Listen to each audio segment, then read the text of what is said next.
Chiara with Chef's Connection, and I am so excited to be here with Chef Huynh, executive chef of Catch and the General, and also winner of Top Chef Season 3. Yes, thank you. So I have to ask, when you were at Top Chef, did you ever think it would become the phenomenon that it is today? I have no idea. You know, back then it was only I was watching season 1 and 2. Yeah. You know, and no idea how we're like the 12th season now. Yeah. You know, it's great following. It's great. It's got like T-shirts and bags and mugs. Now everyone wants to be the chef. Yeah. So it's glamorous now. You had no idea. No idea. Top Chef sort of has become this phenomenon. Launched a lot of celebrity chefdom.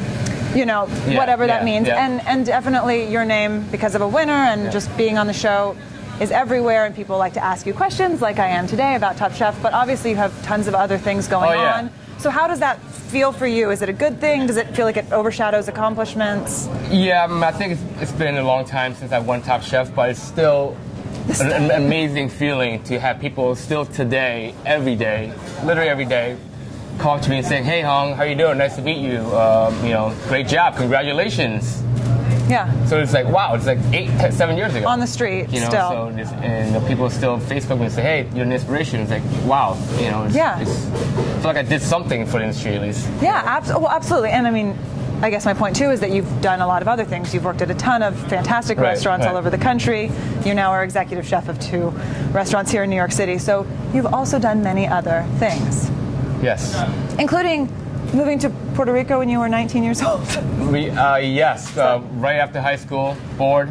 You know, just spin the globe around. Back then we didn't have Google Maps. You know, so spin the globe around. Old fashioned. You know? Yeah. So ended up in Puerto Rico. What if you had been Egypt? Then that would probably respin the thing again. Okay, fair enough. So you went to Puerto Rico and you... So went to Puerto Rico, you know, lived there for 3 years. Had made best time of my life. You know, saved enough money and I paid for myself to go to CIA in Hyde Park. Fantastic. You know, struggled throughout culinary school, but paying part of it with my credit cards and owing debts and stuff. But I made it through. Yeah. You know, with a lot of luck and being in the right time, the right place. There's always, I feel like there's always been a helping hand. Like whenever I needed, there's always something. When you thought sort of you were at the end of... At the end, there's always someone just helping me. So I'm very, very grateful for that. Yeah. You know, not everyone can accomplish the dreams on their own. You don't do everything on your own. Absolutely. There's always someone helping you. I always say it takes a village. It literally takes a village, you know, definitely. So your family owns a restaurant in Massachusetts? Well, I grew up in a Vietnamese restaurant. My mom, dad ran it. Still there today? It's not there today. My mom stopped cooking. She's very old. You know, she's enjoying her years, you know, yelling at me for cooking bad food. Oh, good. Yes, she hates my food. Oh, no. Literally, she hates it. She may be the only one. Yeah, she's so hardcore. Oh, wow. But we still have the building there. It's still sitting there, you know. My brother didn't want to run it, but they run a separate restaurant, which is called, it's the same name. Okay. But it's much, much bigger, and it's still in Massachusetts. Do you feel like it gave you an edge being around that from the time you were born or a really young age? Definitely. You know, I literally would play with broccoli and chopping carrots and cutting fish and slicing chicken when I was literally, I would say 10 or 11. So is that 10 or 11 was when you were using your knife skills already? Oh, yeah. Like, you know, when you don't have toys or when you're just at the restaurant all day helping out, you got to pick up a knife and just start chopping, you know? I want everyone to imagine Hung at 5 with a knife and a pot, and those are his toys. Well, when I was 5 years old, I was actually doing prep work. I remember, you know, cutting my fingers, prepping, you know, helping my, back in Vietnam now, back when my aunt had a little catering business out of her house, and then I would run the kitchen, try to help build fires. You know, we actually had to build fires to cook. Yeah. There was no gas back then, in Vietnam at least, you know. There's a lot of food memories. In your bones. I mean, literally, you know, you can't get away from it. Yeah. Any favorite family recipes or recipes from the restaurant? Mother's recipes? All my mother's recipes, you know, I still cook to today. You know, one of the dishes I cooked was for caramel palm sugar with black pepper and fish sauce. You know, that's just like a traditional Vietnamese dish, and that's very dear to me. Yeah. You know, and I love cooking this. And you love it. Yeah. So your mom doesn't love your food. But what does she think, and what do your parents think? I mean, they've spent their life in the industry, and here their son sort of spends his life in the industry and then goes on this show and becomes this name. Well, what do they think of all of that? The funny thing is, both my brothers went to CIA also, and they both run restaurants now. Yeah, I didn't know that. And so when I was the last one to go, and I felt like I was copying them too, Oh. you know.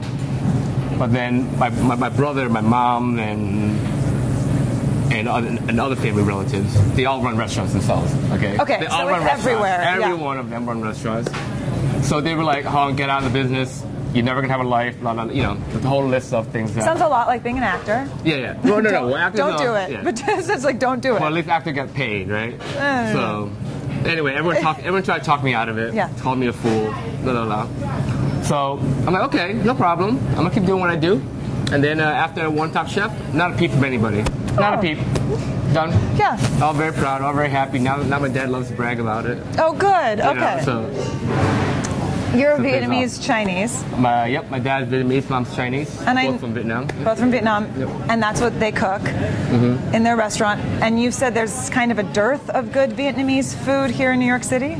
There's not as good as I want it to be Yeah. because there's not the population. There's all the Vietnamese moved out of the city, basically New York. Everyone's in Jersey or Pennsylvania. You know, it's just not authentic or not as flavorful as I want it to be. And you obviously have a passion for that cuisine. I have a passion for food that's done right, I guess. Yeah. But I mean, I cook Western style food a lot. I infuse a lot of Asian and whatever things I've done in the past. But my days off, my comfort food is rice and something with fish sauce. Yeah, absolutely. You know.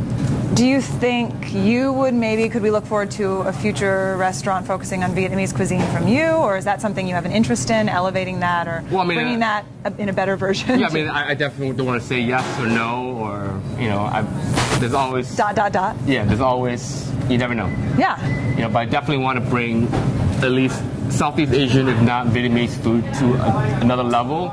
Not change anything, not trying to recreate anything, but just make it more sellable, like Japanese cuisine. You know, they can charge an arm or leg because it's Japanese style. Right. Somehow that's French. Somehow, if you're French, you do an amazing cuisine. But then when you come to Vietnamese or Thai, or it's like all very low end because that's how food should have been, accessible for everybody. Yeah. You know, so I feel like if we incorporate the right ingredients and using the right products, and then we can just really elevate the food in terms of presentation and decor and lighter flavors. Yeah, absolutely. I do want to talk about Catch, where we are today, and the General. Both extremely successful restaurants. Catch focuses more on seafood. The General, modern Asian. Modern Asian. And do you feel like between the two you're able to express who you are as a chef, your food's getting out there? Between the two, yes.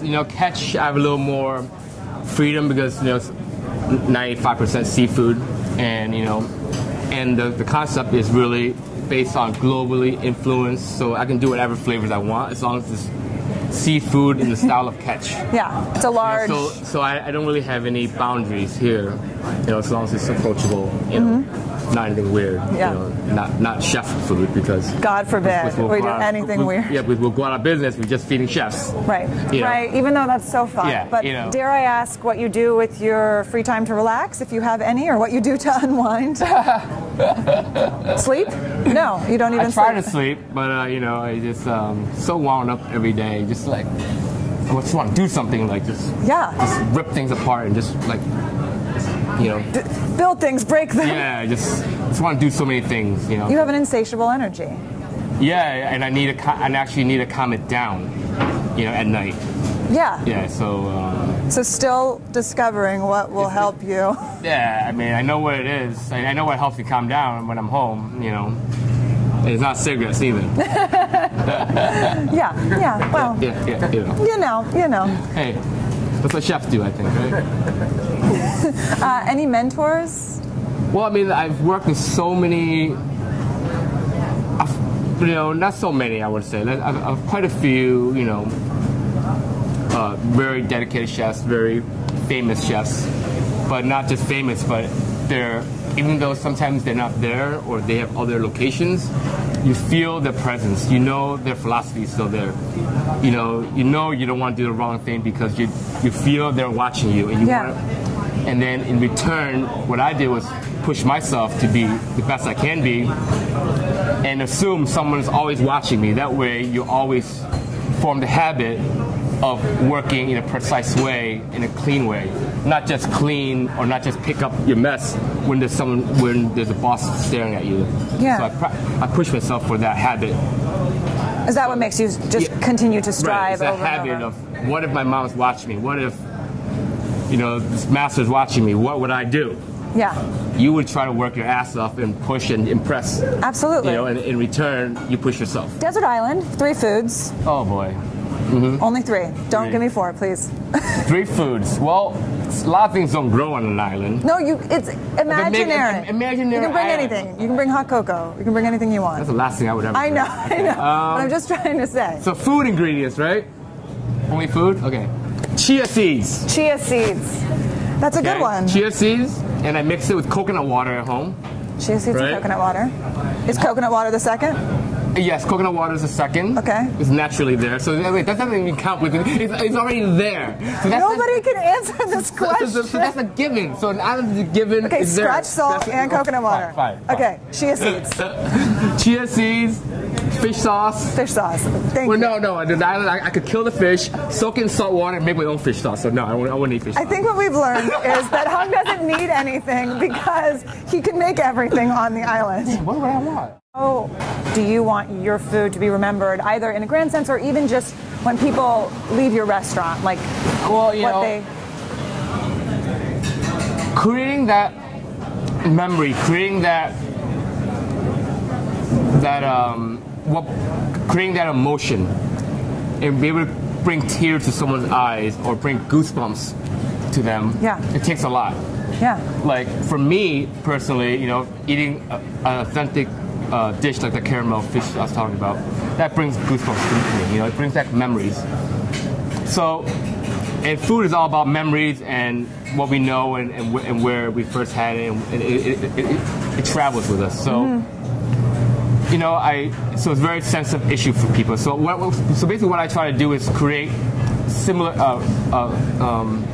common flavors, meaning nothing so new where everyone's be like, what the f do you make? In the burnt charcoal with bread and then some kind of dust brioche. Yeah. That doesn't bring back memories. Right, what does that do? Does that have soul? We never grew up eating that. Yeah. No one grew up eating that. No. Unless you were a caveman and you had and a foam machine. Charcoal with brioche in a foam machine. So, I know, say, for in America, say, apple pie is what brings back memories to people, right? Or burgers. Chicken soup, or burgers, or fried chicken. Yeah. So I try to create those things, but put a little bit of my spin in it. Yeah. But yet not try to ruin someone's day. If I can accomplish that memory, that emotion, that's a huge plus. Yeah. That's a plus. So I have to ask, what did you do with all that money from Top Chef, from the Glad family of products? For the whole 100K, paying taxes, so paying like 30 grand in taxes, so that leaves me with about 70. It was 68, I think, actually. Wow. My promise to myself while I was on the show was I prayed to the universe, to Buddha, or just meditated or just hope for, that if I ever win, I would donate 10% of that to charity in Vietnam. So when I won, I took my mom, my aunt, and all of them back to Vietnam for vacation, and so I went to all different temples and children's hospitals and oh my God, and kids on the streets, just handing them out like tons of cash, and still haven't really finished that part yet. I only was able to donate like $6,000-7,000, so I still have that still need to go. Yeah. But I think if someone gave me that chance to win and all this success, so for me to give back a little bit of money is really nothing for what I gained. Absolutely. And it helps. Absolutely. And that's what I did. And then bought a watch for a birthday, 30th birthday, a little cheap. Excellent. And, And I was out of job for a year in New York. And, yeah, and I was looking and then for tried to get a job. No, and I was waiting for the right opportunity in New York, and then rent, and then it's gone. Oh, yeah. It's gone. Hey, you never know how things turn out in life. It's you true. know, one day you're a hero, next day you could be zero. But or the other way around, right? But like you said, there seems to be at least always a hand. Always. I think that comes with, you know, putting out the right energy and, you know, having the right thoughts and intentions, I think. Yeah. You know, you want to be a good person, good things will come your way, I think. At least the intention. You're out to school somebody, you're always out to win every time. You're going to get what you deserve, I think. Thank you so much for talking to me today. Thank you. Sorry about the philosophy class here. Oh, no. It was fantastic. Philosophy, drugs. Yes. Rock and roll. Rock and roll. And the other one. Oh, yeah. And the other that we one. can't say on television. Yeah. No. Yeah. Which we did anyway. Yeah, which we did anyway. You can do it on the beach too, though, wherever you want to do it. For more on your favorite chefs, visit chefsconnection.com.